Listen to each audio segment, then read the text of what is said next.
Sleeping Beauty. Long, long ago lived a king and queen who didn't have any children. One day, the queen was swimming in the river when a frog hopped onto the lily pad next to her. It was a small green frog, much like any other, but the queen knew at once that this frog was magical. "I know what you wish for," croaked the frog. "You wish for a child. Fear not, queen. Your wish shall be fulfilled. In the next year, you will have a little girl, and you will call her Lily." The queen was quite astonished. A magical talking frog and a wish come true. But before she could even say thank you, the frog hopped off with a splash and disappeared. Sure enough, the queen had a little girl. She was a beautiful child, with soft blonde hair and big blue eyes, the colour of the river. The king and queen named her Princess Lily, just like the frog had told them to. The king was so excited at the birth of his daughter that he decided to throw a huge party. He ordered enough food and drink for hundreds of people. There were huge roasts of meat, piping hot potatoes, exotic fruits, and enormous cakes. The king invited friends, family, and neighbours. He invited princes and lords and knights from all over the country.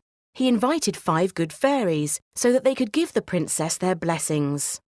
In fact, the only person the king didn't invite was the one wicked fairy.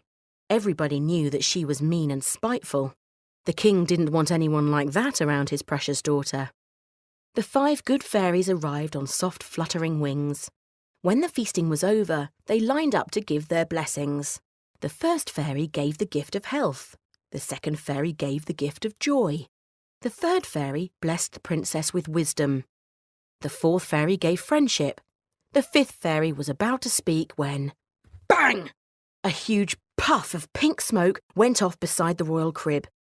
The smoke cleared, revealing a dark, stooped figure. It was the only uninvited guest, the wicked fairy. "Why was I not invited to this party?"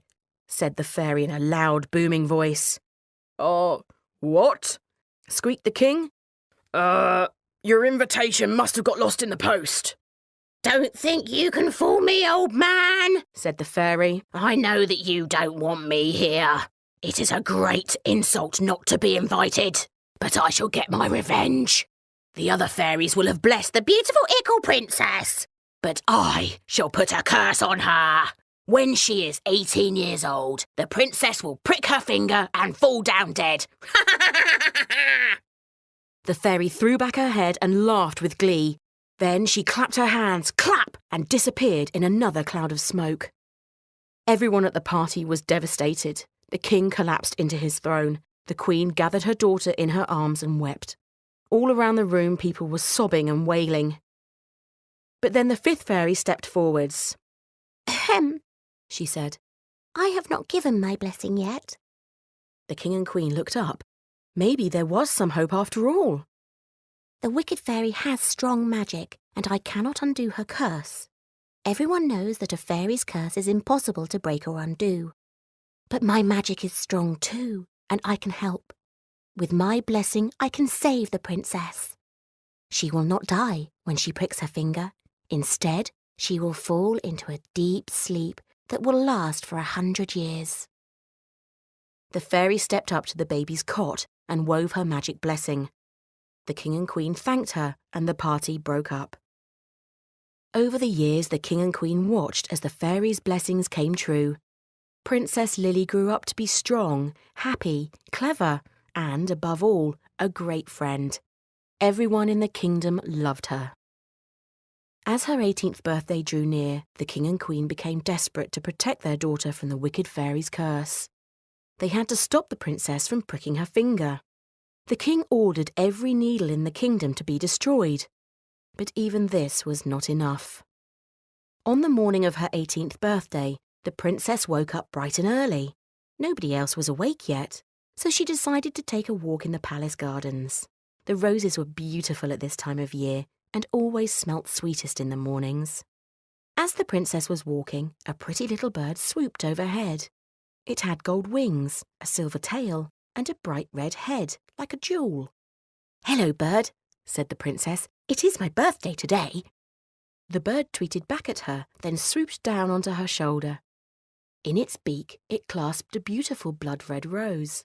It was just the same colour as the bird's pretty head. "Is this for me?" said the princess. "Well, that's my birthday present of the day. What a thoughtful little bird you are." She reached out to take the rose, but as her fingers wrapped around the stem, a long, sharp thorn pierced her skin. "Ouch!" cried the princess. "That hurt!" She looked down at her finger to see a single spot of blood well up, and then she remembered the curse. The bird let out a piercing shriek, sprung from Lily's shoulder, and disappeared in a puff of pink smoke.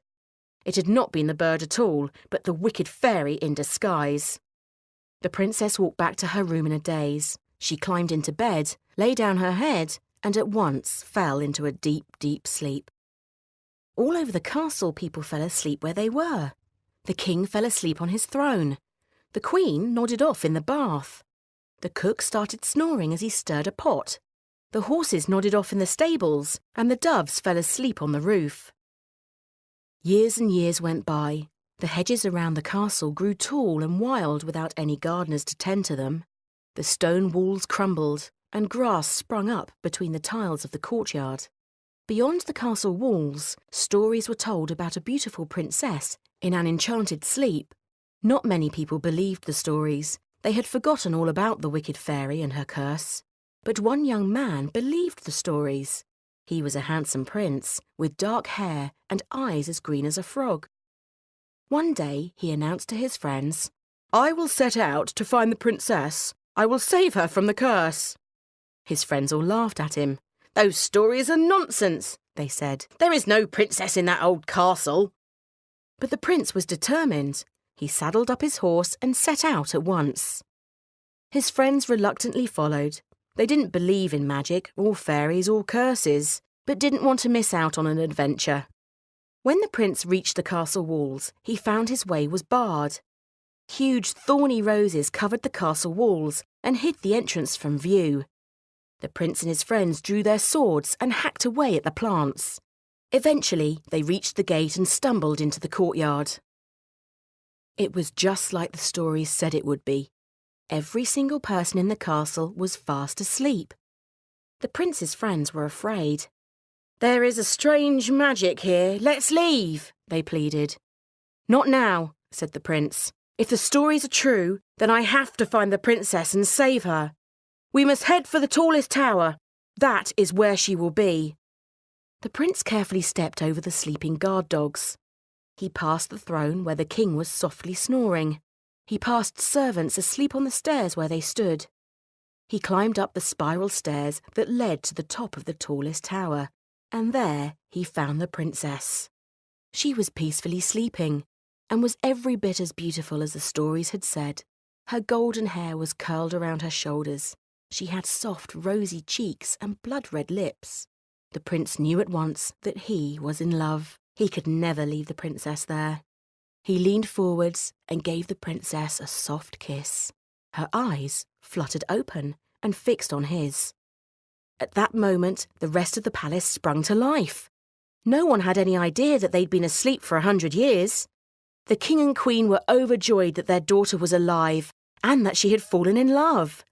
A royal wedding was held at the palace, and the king threw a huge feast in celebration. Everyone was invited. Royals and servants and fairies all came to the party. And what became of the wicked fairy? Well, she got stuck as a little red bird, which made it hard to be frightening and wicked.